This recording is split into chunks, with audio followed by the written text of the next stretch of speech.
asking you, what exactly is your response to the demands made by political parties, including the Shiv Sena, that you return the award conferred on you by Pakistan last year?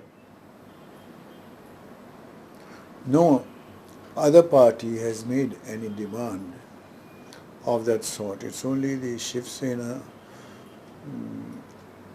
and their leader who said that I should return the award, and if I don't return the award, then I should leave this country, get back to Pakistan and live there. This is, and I think it's an abominable pronouncement by a responsible person. It has no legal validity. It's hurtful. It offends one's sense of personal dignity, and one feels wronged, makes you feel angry.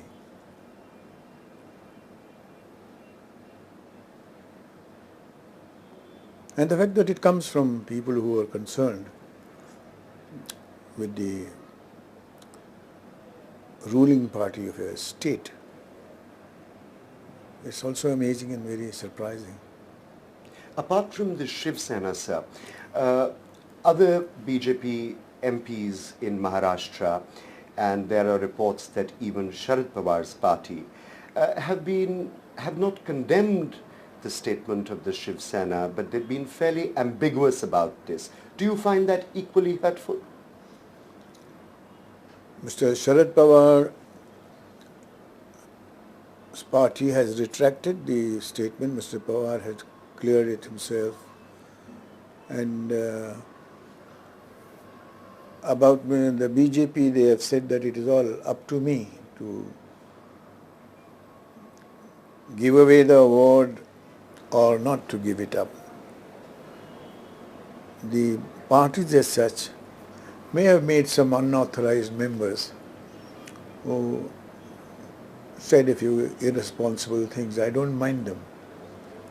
But the fact that it comes from the head of a party, who is also its architect, to make such demands which smack of fascism. These are the fascist ways of fascist administrations. So it's not a good sign. It's all right for me. He levels these charges on me, but this is an unfortunate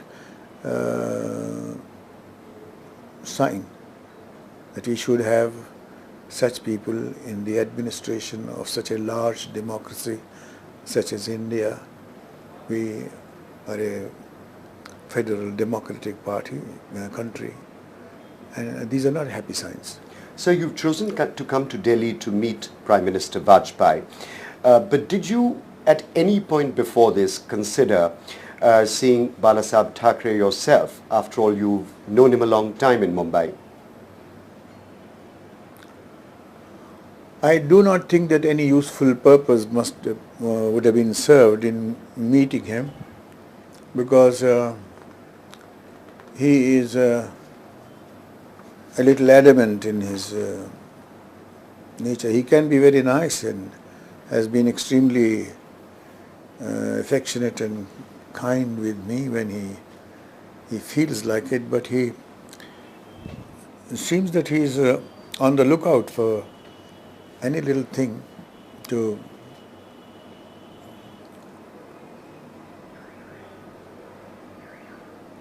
it seems that any little thing can excite him and agitate him. In a broader context, what do you think is wrong with Indian politics, or Maharashtra politics in particular, that eminent public figures such as yourself belonging to the minority community have been repeatedly targeted in recent years. Do you think this deterioration has set in since the Mumbai riots of 1993? Not necessarily. This system and the aptitude for these sweeping decisions, irrespective of the established norms or even the maxims of law and order, the administration is given to taking steps which violate human rights and violate established norms, also law quite often. And this propensity has grown. Why do you think so? It's because the party in power continues to enjoy power, so they feel that they have the validity to do what they are doing, and perhaps that is something that is more beneficial to the administration of this great province.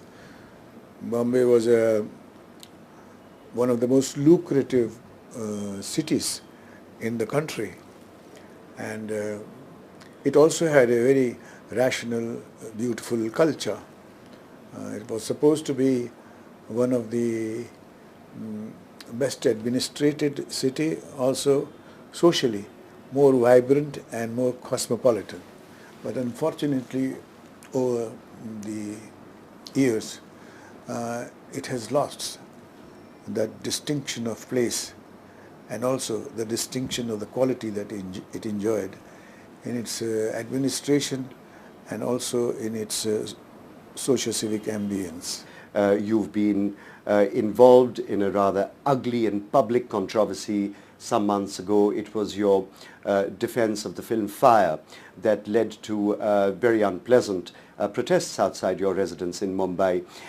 Why do you think it is that with issues, whether it's Kargil or a controversial film, your values, indeed your nationalism, is called or brought under a cloud of suspicion? I personally feel that it is because perhaps somebody else may be able to get away with it. But why I am targeted for these things again and again is I am beginning to believe that it is because I belong to the Muslim minority. I think this may be the reason. The film industry traditionally has had a very long history of being a very secular place. Do you perceive a change in recent years, sir? This industry had unfailingly stood up for cosmopolitanity and for secular values.